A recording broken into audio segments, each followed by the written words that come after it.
are back for another casual conversation with the classic, and today is a very big one and a very special one for me because I'm a big fan throughout my years of watching wrestling. I'm here with none other than entrepreneur, broadcaster, former president of World Championship Wrestling, on-air personality for WCW, WWE, TNA, and more recently AEW, executive television producer. Yes, I watched Scott Baio is 45 and still single back in the day. You were the one. I knew there was somebody I did watch it. Meet him someday. I did watch it. Also a podcast host for 83 weeks that you can listen to wherever you listen to podcasts and on adfreeshows.com, which I am subscribed to. Shout out to the podfather Conrad Thompson. And also now WWE Hall of Famer, class of 2021, one of the most influential people in the wrestling business. And for my followers of the Wrestling Classic, where I know most of you guys are in the 18 to 34-year-old demographic, the man behind most likely your favorite era of professional wrestling, the Monday Night Wars, none other than the one and only Mr. Eric Bischoff. It is an honor and privilege to have you on this show. How are you doing today? I'm doing great, but that might have been the longest introduction I've ever listened to. Sorry about that. I wanted to make sure I got everything in there for you. That's cool, brother. I appreciate that. Of course, of course. First things first, obviously, congratulations on the Hall of Fame induction earlier this year. How was that whole experience with the Thunderdome and all? The Thunderdome, it was a weird experience, unique experience. Not having a crowd is challenging. It's different, but it didn't really diminish anything for me. You know, the entire idea of it all was so cool. Yeah. I was about to say profound, but that might have been a little too much. For sure. But it was very, very cool. And the fact that there wasn't a crowd was, I guess, a little disappointing, but it by no means diminished it for me at all. So it was cool. For sure. And I think for us fans, like a lot of us were disappointed in the fact that you weren't going in with the NWO, but for you to go in the same year as them, even though they put 2020, 2021 together, was really cool. Did you hear like the chatter where Sean Waltman was on a podcast and he said they had a plan of calling you up there anyways if they were going to get inducted in front of a crowd? I mean, no, that was true. I had actually heard that quite a while ago. Oh, okay. The original plan was, and a lot of effort went into it, by the way. I'll tell you a quick story. For sure. You know, I left Stamford, Connecticut in about November of 2019. Yeah. I had about a 4-month run there, and it didn't work out, as everybody knows. Don't need to go into that. It just didn't. And my wife and I and my dog, Nikki, we were in Stamford, and we went, okay, we could either drive back to Wyoming, or it's November. Why don't we drive down to Florida from here, go hang out with our son and our daughter-in-law over the holidays, and our daughter would fly out from California. We'd all just spend Christmas together and New Year's together in Florida. So we did that. So I left Stamford, my wife and I and my dog left Stamford, got down to Tampa in November and stayed until about, I don't know, February. Yeah. And decided then to drive back to Wyoming where we lived. And we, on our drive back, we stopped one night in Rockford, Illinois at the end of the night. It was winter, you know, cold and nasty. Got into a hotel, sitting at the hotel bar restaurant, having dinner with my wife. And I got a phone call from Mark Carano, who was then head of talent relations. He said, hey, Eric, you know, we'd really like you to come, you know, back to Tampa for, you know, WrestleMania. I said, Mark, I just left Florida. I'm almost home. I haven't been home in 6 months or 8 months. I love you to death, and I appreciate the invitation, but I'm going to have to pass. No, Eric, no, you should really, we'd really love to have you. You know, you should really be at the Hall of Fame. You should be in the audience. We really would love it. Mark, I appreciate the offer, but I just want to go home, man. I've been on the road for a long time. I want to go home. So the next night I get a call from Bruce Pritchard. Yeah. He was a very close friend of mine. And Bruce says, Eric, could you do me a favor? Could you please come to WrestleMania just to be in the audience at the Hall of Fame.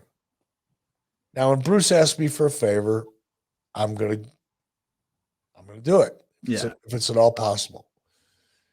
So I said, all right, Bruce, I really appreciate it. And I'll get home, pack my shit, and turn around and fly back to Tampa. I'll be there. Well, then of course COVID hit and everything changed. And it was several months after that I got the word that here's what was supposed to happen. And it would have been really cool. I would have, yeah. But when I heard that, I'm like, that would have been awesome. It didn't work out. And now, fast forward to, 2021, this past WrestleMania, and they called me back and they said, look, Eric, here's what was supposed to happen. I already knew what was supposed to happen. They didn't know I knew, but I already knew. Yeah. Here's what was supposed to happen. That didn't work out, but what we'd like to do this time is bring you in individually. So, hey, man, it all worked out just fine. No, that's awesome. But I think either or would have been great. You getting inducted solo in front of fans or even at Thunderdome was cool. But that whole moment at the NWO would have been cool. Being a part of it, honestly, even if I would have just got invited to sit in the front row and in the audience, would have been cool. So no, 100%. It's I don't know. Yeah. People look at that whole Hall of Fame thing differently than I do. Yeah. I think it's a very cool experience. And whether you're being inducted or whether you're sitting there watching others being inducted, it's a very important, some people dismiss it. What does it really mean? I can tell you it means a lot to the people that are involved. I can tell you that for sure. And whether you're up on that stage being inducted or whether you're sitting in the audience and you're feeling that emotion, it's a real thing. It's a real emotion, and it's important. So I was just happy to be a part of it in any capacity. I agree. I feel like a lot of people do give the Hall of Fame a lot of flack as in like, what does it mean and whatnot. But I'm like, honestly, it's the one night you get that recognition from your peers and your fans and everybody for everything you got to do in your years in the business. What does any Hall of Fame mean? What does the NFL Hall of Fame mean? What does the Major Baseball Hall of Fame mean? What does the, best manager at a Subway sandwich shop? Employee of the month, yeah. What does any of it mean? It means a lot to the people who are involved. Yeah. And I think people that are critical of it or are negative about it or just feel the need to tear things down clearly have never experienced it or known anybody personally that has. So before we talk about easy to be a bitch when you're a bitch from the distance. 100%. We're going to talk about some of that critiquing wrestling stuff in a little bit. But before we get there, I do just quickly want to talk about 83 Weeks. I'm a big fan of the show. Listen to it since the get-go. I just want to know what it means to you, because I know from the beginning episodes, you would come off very confrontational, very defensive, but now it seems like you're having more fun with it. Like, what does 83 Weeks mean for you, and how has it like changed your life at all? It's been a really interesting ride.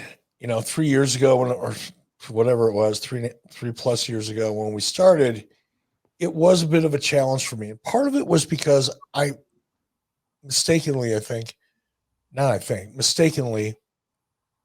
thought that the audience wanted that confrontational exchange between Conrad and I, that's what interested them. That was a small part of it. The larger part of it was I was defensive. For 20 years, 25 years at that point, I'd been sitting on the side or more. I've been, listening to criticism, critiques, the dirt sheet community, repeating a false narrative or whatever it is. And you just sit there and you take it, you just put your, it's like boxing, you keep your chin down, your hands up, look over your knuckles. Yeah. I was constantly in that defensive position. So when it came time to do the podcast, it was a natural position for me to be defensive and somewhat aggressive at the same time that I was being defensive. Add that to the fact that I thought that's what the audience wanted to hear. Yeah. But the end result was I wasn't having any fun. It was just not fun for me. And Conrad and I talked about it when we launched the podcast. We both said, look, let's just do it. Let's just try it. And as long as it's fun, we'll keep doing it.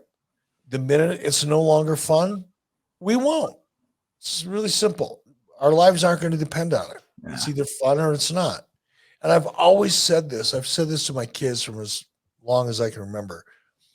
I really honestly believe that if you work hard and have fun doing it, the money will come. Success is inevitable at that point. Yeah. On the other hand, you could work like a dog and be miserable. It's not going to work. Or you can have a lot of fun and not really work, and that ain't going to work. Yeah. But if you can combine hard work and fun, the money and the success will follow. It's inevitable. It's like physics. And after a couple of months of doing it with Conrad, I went, fuck, I'm not having any fun doing this. And I knew once I said that to myself, and I went, oh, you're right, you're not. I had two choices: either quit doing it or find a way to have fun. And that process for me was just going, you know what, fuck it. I'm just going to be honest about everything.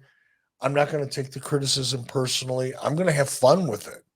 I'm going to take, stupid shit Dave Meltzer said or whatever, and I'm going to turn that into a fucking party. Yeah. And have fun doing it. And as soon as I discovered how to do that, because it didn't come easy, it didn't come like overnight. Yeah. As soon as I learned how to quit being defensive and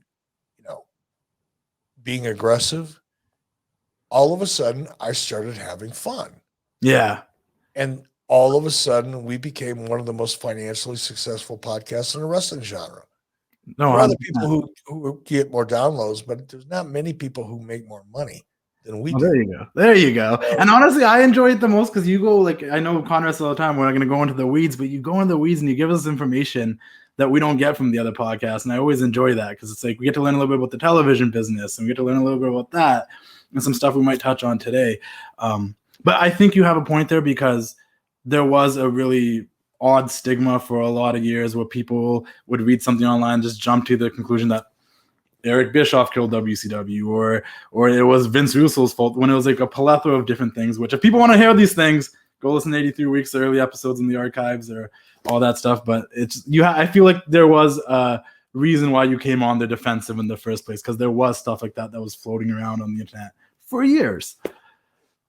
Yeah, there was. And again, instead of being defensive about it, when you can like have fun with it, then you can really dig into it and be honest about it. And look, there was, I screwed up some pretty big shit. Yeah. I've laid a couple pretty big eggs in my career. I've also probably done more for the wrestling industry as a whole in the last 25 years than anybody other than Vince McMahon.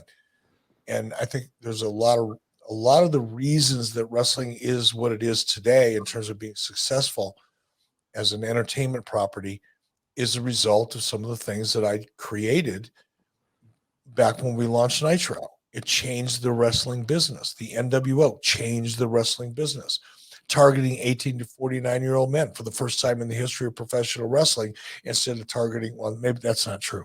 Yeah. In the 60s and the 70s, wrestling was targeted more towards 18 to 49-year-olds. They didn't know they were doing it at the time, but they were doing it. But if you look at, recent history from early 80s through the mid 90s, was the first time anybody came along and said, okay, we'll let WWF have the teens and the preteens. We're going to go after men 18 to 49. That decision, that choice, the execution of that, which resulted in the NWO, or was a reason why the NWO was created, has changed the wrestling world to this day. Every one of these dirt sheet writers and clickbait writers and people that really don't know what the fuck they're talking about, that talk about wrestling all the time, now they're talking about the 18 to 49-year-old demo and how important it is. Well, the only reason it's important is because I fucking made it important. And I changed the wrestling industry as a result. 100%. But yeah, like I said, I laid a couple eggs along the way too. No, and you're genuinely honest about it. There will be times nowadays on the show you're like, yeah, I totally fucked that up. You know what? God, what he did. Like, okay. I don't think you can be successful in any walk of life without making some mistakes along the way. And if you're immature enough or not capable intellectually or emotionally, which is the same thing as being immature, I guess, To go, wow, that was a mistake. Okay, well, I made it. Can't take it back. But what did I learn from that mistake? 100%. If you can be accountable for it, then you can be like, oh, okay. What would I not do again that I did that time? Yeah. And then at that point, you look at mistakes entirely differently. I look at them as like educational experiences. I was gonna leave this till later on, but I'll ask you two right now. And you can short answers. You don't have to go into depth on these ones, but I know there's old school wrestling fans watching this for sure, and they're gonna really enjoy these questions. So I want to be able to ask them. These actually were fan questions that came from the fans. The first one is Starrcade 1997. If you could change that main event at all in any way, would you change the way that main event was booked with less of a overbooked finish or whatnot?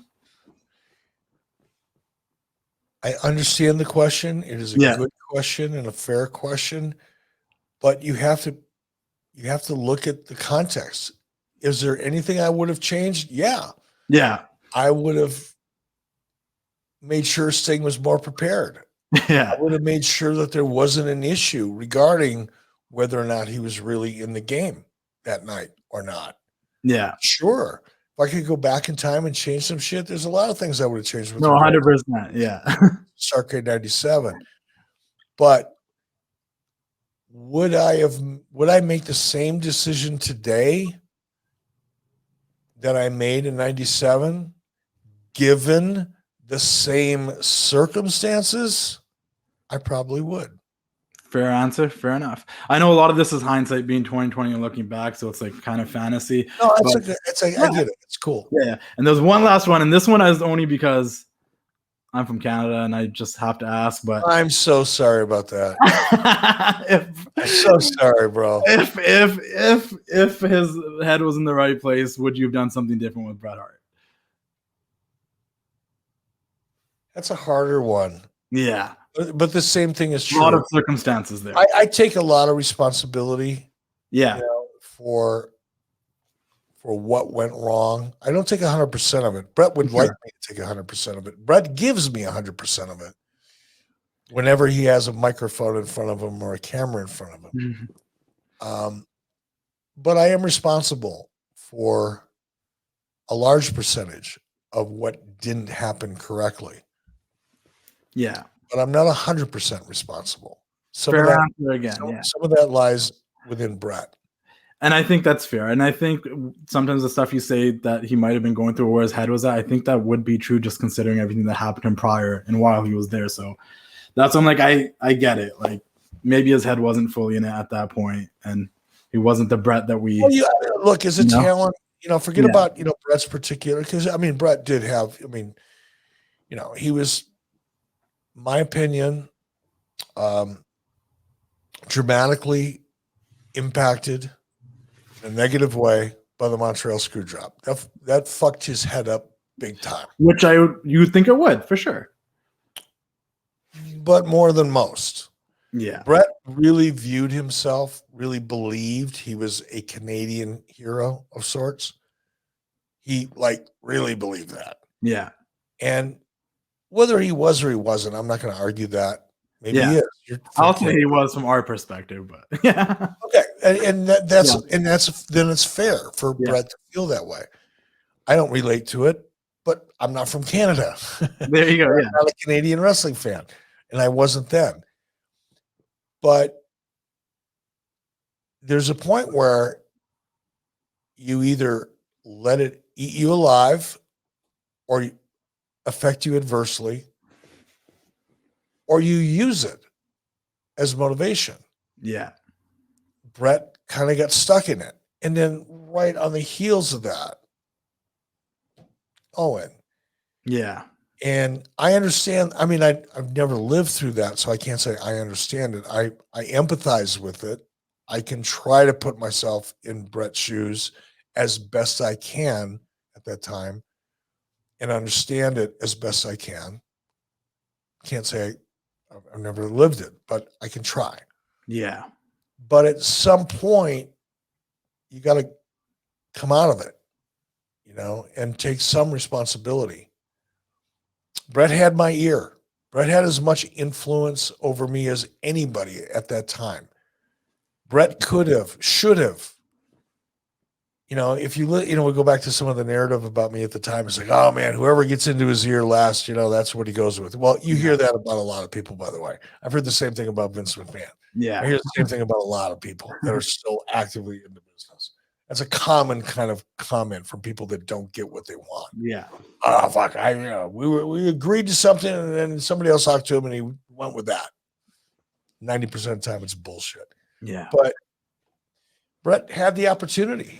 If he had an idea, if he had a better idea, he could have easily. I was friends with Bret at one point. I've got a book in my house that Bret sent me because we both had a mutual interest in First Nations people, or Native Americans, we call them here in the United States. You call them First Nations people, I think, in Canada, or Indigenous people. We both had a lot of interest in that era of our history, the Western, culture in the United States and Canada.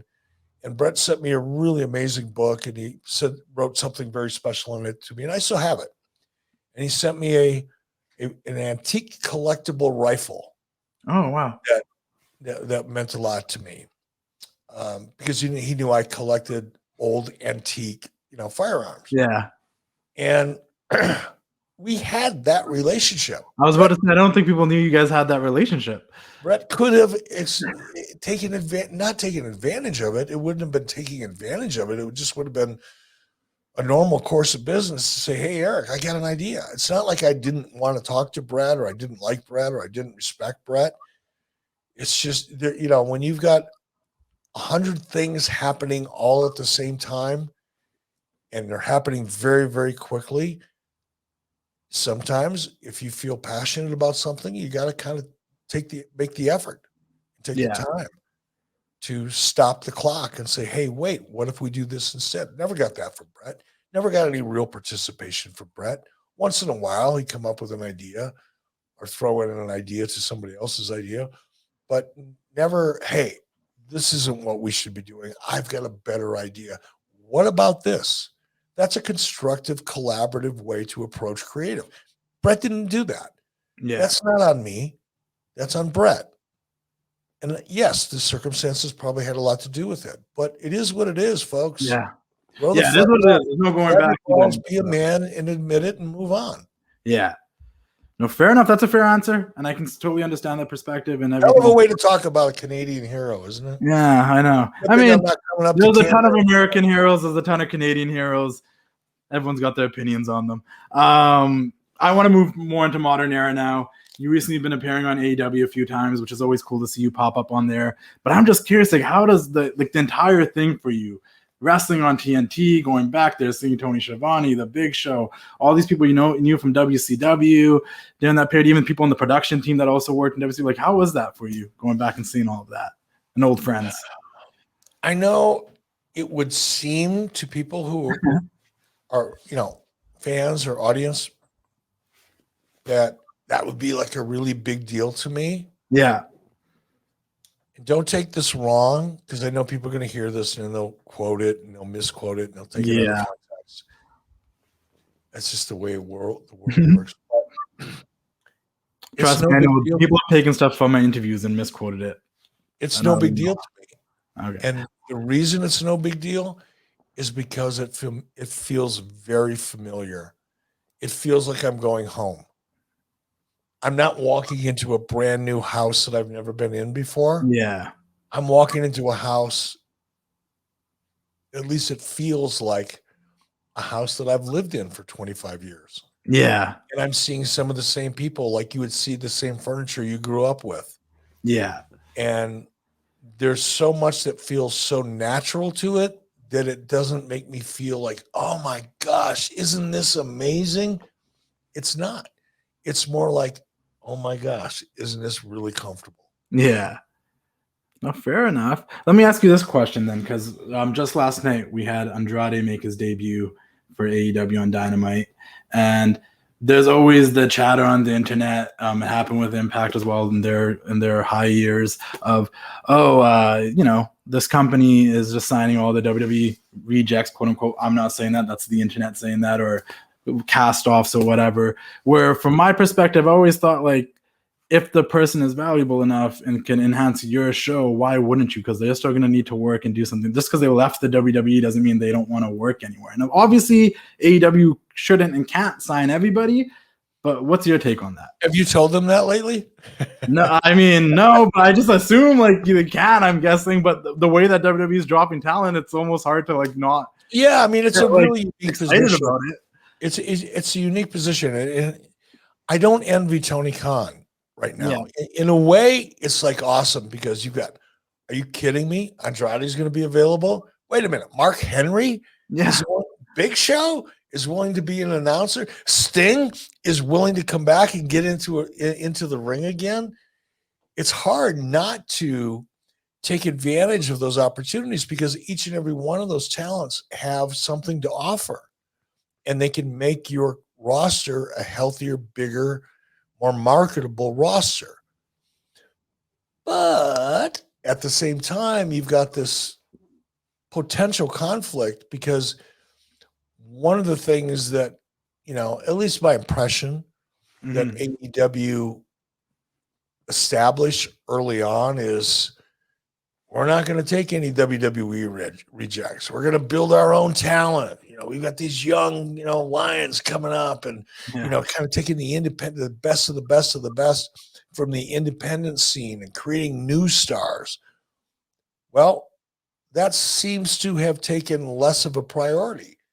Yeah. And now a lot of the attention, whether it's on the internet or whether it's on camera, is going to people who came from WWE. So you came out with what they call a branding statement to help define who your new company is by being kind of like anti-WWE.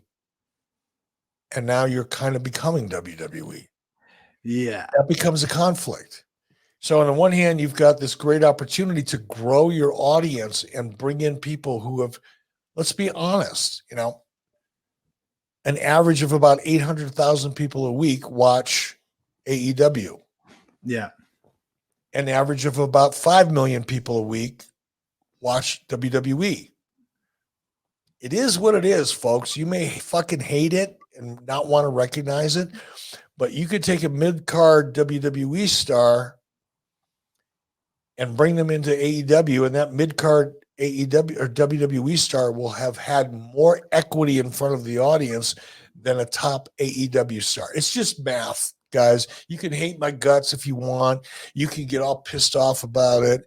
You can say I'm burying AEW. I'm not. I'm just talking about facts. Because it will benefit them. Like it'll get more people to tune in. And it's necessary. And that's why I say I don't envy Tony, because on the one hand, if he does what's smart business-wise, which he's doing, clearly, you've got the negative response from those people. Oh, they're just bringing in WWE rejects. It's a tough spot to be at. I don't envy Tony at all. And you also have, and I haven't heard anything about this, and I don't pay attention to this kind of thing anyway. So even if it's out there, I wouldn't have known it. But now you've got a lot of really young people that are a part of AEW that were hoping they were going to get their big shot. Well, guess what happens to that ladder every time you bring in Andrade, Sting, Miro, the list goes on. Miro. I mean, all of a sudden you came in, you were maybe on the third rung of that ladder when you walked in the door, or the fifth rung of that ladder when you walked in the door. And now three guys come in and you don't even get to hold the ladder anymore. You're just lucky to get free catering. So it's a tough spot for everybody. It's a tough spot for young talent. It's a tough spot for the experience, the people that are being brought in, because they have to live with that criticism. It's a really tough spot for Tony Khan. No, 100%. It's something you got to kind of work through. And here's the deal. If the numbers, if the audience for AEW consistently starts growing, then Tony made the right decision. If it doesn't, it's going to become even more problematic. Do you think part of it is the fact that they're also in that situation that you were once in a long time ago, where now they're having a secondary show on TBS on Fridays, which might mean they need to bulk up their talent? But it's kind of also odd because they already have like 2 other shows on YouTube. that they do a week. Yeah, I look, I don't have, a close relationship with Tony. We're Yeah. friendly, Yeah. we are, we get along great. We have fun together, the limited amount of time that we are together, but there's no exchange of philosophy or business or anything like that. Yeah. I have said publicly right off the bat that if I were them, I would avoid expanding into new programming until they start growing their own audience. I think it's premature to add shows. I think it dilutes the talent, it dilutes the focus, it dilutes the ability to really tell great stories. I think the risks associated with additional content outweigh the short-term or even long-term financial gains that it provides. If AEW, and I'm sure they are, I think it's been discussed publicly, if they're making more money as a result of a third show on TNT, cool. Yeah. I understand that from a business perspective, but the long-term implications are worth considering. Yeah, because I always kind of thought about the situation you were in years ago, and you brought it up on 83 Weeks 10 times, where you thought like Thunder was one of the biggest, hardest things for WCW to overcome when they do But that. here's the difference. It's Yeah. not even the same thing. Yeah, AEW is, from a television perspective, 24 months old. true. They're not growing their audience. They debuted with 1.4 million viewers. Up until very recently, when NXT moved, they were hovering around 750,000. They lost half of their premier audience, and they were flatlined. Yeah, they weren't growing. Their audience didn't grow. If you go back and look at Nitro, we may have debuted at a 2.1 or 2.2, and a year later we were at a 3 point something, and a year after that we were beating WWE. Our audience grew incrementally every single week. yeah, Whereas with AEW, that's not the case. So again, if I was giving advice, and which I guess I am, only here it's free and I'm not getting paid for it. yeah. I would focus on my core product. I would not expand into other content or other programming until I started seeing a consistent week to week, month to month, year over year growth in my core product. Otherwise, you're putting resources and energy, creatively, financially, time, whatever. You're putting these resources into ancillary content, and you haven't quite figured out how to make your core content grow. I don't know if that makes sense or not. It does. I want to ask you a question, and this is not just considering the whole idea of growing the audience, though. And this is just an opinion I have, and you can tell me if I'm completely wrong, because the only thing I know about wrestling is I know nothing at all, but I got opinions. I've always had this concept, and this is not just AEW, just wrestling overall. I feel like the fan base has kind of changed a bit, where there was casual fans back in the day that liked professional wrestling and they were really into the storylines and characters. But it seems like the audience of, like, let's say the Wrestling Observer audience, the newsletter fans, have seemed to have taken over the core audience of, let's focus more on really good wrestling matches rather than really focusing on the characters and storylines. Where I see on all wrestling overall, not just AEW, I'm not just targeting AEW, but all wrestling overall, you get a lot of really good wrestling matches on a weekly basis that are like, after you watch the show, you're like, well, that match was really good.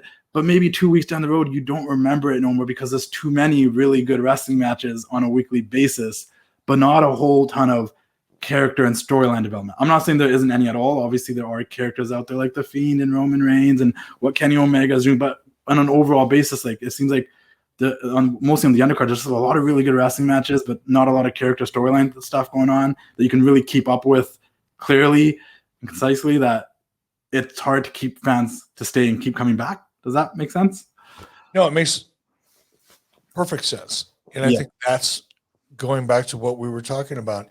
If you don't have great story, first of all, let's talk about, we have, 3 or 4 great wrestling matches a night. Well, what's a great wrestling match? It's very subjective. Yeah. To me, a great wrestling match is a match that elevates the story and creates more interest and anticipation in the eventual outcome of said story. That's a great wrestling match. if to me No, now, I agree, because if, I feel like I'd be more invested in a match if I'm invested in the story and the characters, and I will remember it for a longer period of time than a match that was really good and a couple of weeks go by and I don't remember. but again, you said if a match is really good, but in what respect? Now, if you're of a Dave Meltzer mindset, Yeah. you're grading matches based on execution and high spots.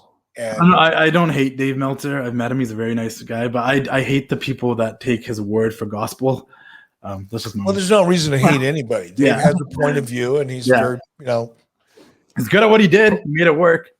prolific at espousing his point of view, but it's a very limited, short-sighted, ultimately damaging perspective. I look at. I'm not going to pick on anybody now, but I look at matches now and I'm going, well, the fuck does that mean?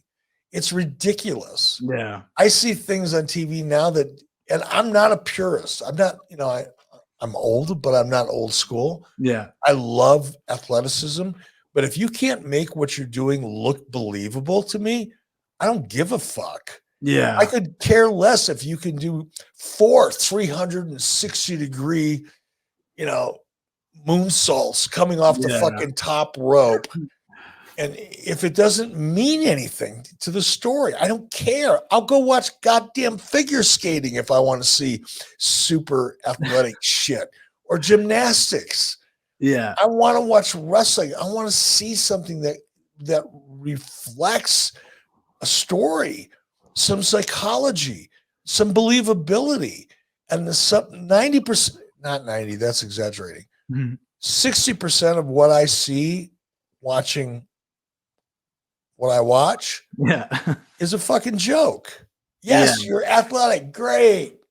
But it makes no fucking sense. It's entertaining in the moment, but I'm like, it doesn't lead to anything else. There's no reason. It doesn't matter because there's no story. All the emphasis is on, the execution of high spots. I don't care.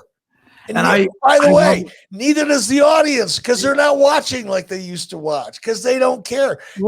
You're appealing to the smallest minority of the potential wrestling audience by putting all of your emphasis on ridiculous fucking high spots that make no sense. And I can say that from my perspective because running my Instagram, my page, and whatever, like I always hear from my followers that like, oh, I don't even watch anymore. I just keep up through Instagram. I keep up through YouTube. I just kind of watch the highlights if I hear something. No reason to watch.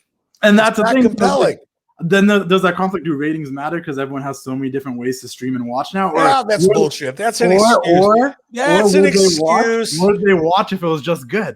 That is so much bullshit excuse by people that don't have a clue what they're talking about. Yeah. If it's good, they will come. Exactly. If it's not, they won't. And that's the conversation. That's the flip side of the argument that I use sometimes. I'm like, if it's good, they'll watch. If you feel like you need to be there to watch this episode because you might miss something, then you'll tune in because you don't want to miss something. But if you feel like, oh, I can watch this later, I can PVR it, I can stream the highlights after, it's because it's not good enough to draw you in. And then I feel like it's because there's too much for. And listen, I love a good wrestling match as much as the next person, but I need meaning, and I feel like that's what's missing sometimes. I hear you, brother.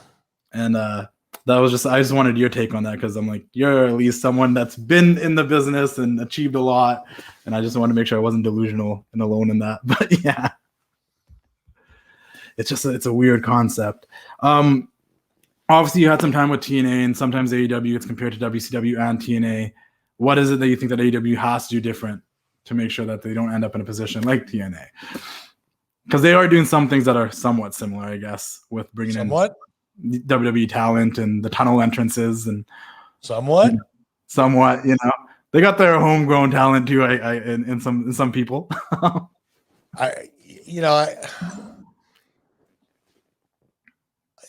going to answer this. I'm going to have to wrap this up pretty quick because I got other podcasts to do today. But I would say, you have to have a vision. You have to be different than. You have to provide something, and I don't care whether it's wrestling or you're manufacturing a car or building a microwave. Yeah. If you want to come from out of nowhere and compete in the marketplace, you have to offer features and benefits that are unique to your product. And I'm not seeing that. Yeah. No, that's fair. I'm going to ask you 3 more questions then, and I'll let you go. The first one is just a question that I'm very curious about, another fantasy kind of hindsight question, but women's wrestling has obviously grown a ton over the past 10 years. There's a whole women's revolution and whatnot. And just for fun, out of curiosity, is there, out of all the women, either in WWE, AEW, wherever else, is there any woman in any roster that you think would have been a great fit for the original NWO? This question had been asked to Kevin Nash and Scott Hall from a good friend of mine, Neeson, at that hashtag show and THS Wrestling. They both had an answer. I'm just curious what your answer would be. I think Ronda Rousey would have been cool. Oh, that's a good one. Okay. Yeah, that definitely would have fit. So Scott Hall said Rhea Ripley, and Kevin Nash said Sasha Banks. So Ronda Rousey's Eric Bischoff's answer. That's a good one. And now you know why I created the NWO and not Scott Hall and Kevin Nash. Yeah, yours probably makes the most sense too. Another question I have, just another maybe a little fantasy throwback one there. If you were to hypothetically say start a company today, what would be like 4 talent that are out there today that you would love to have on your roster? Top of my list would be Randy Orton. Mm-hmm. Kenny Omega would be a definite second choice. Be my next phone call. I'm a big fan of Dolph Ziggler. Oh, he's great. Yeah. And somewhere down the road, a heel Cody Rhodes would be fucking awesome to have. 100%. I feel like he's so good. I feel like he already has has a heelish way to him, and it's gonna come out sooner or later. Just because he's my favorite of all time, and they just did a documentary on him. Was very conflicted of how I felt about it, but just quick thoughts on what you thought about the Macho Man A&E documentary, and also if you have like a really cool Macho Man story you'd be willing to share. Well, I've been pretty public about how I feel about the A&E Randy Savage thing. I thought it was an abortion. I thought it was a hatchet job for whatever reason I can't understand. Every other one of the A&E biographies were fluff pieces that have intentionally avoided anything controversial, which by the way, I'm all about. I support that.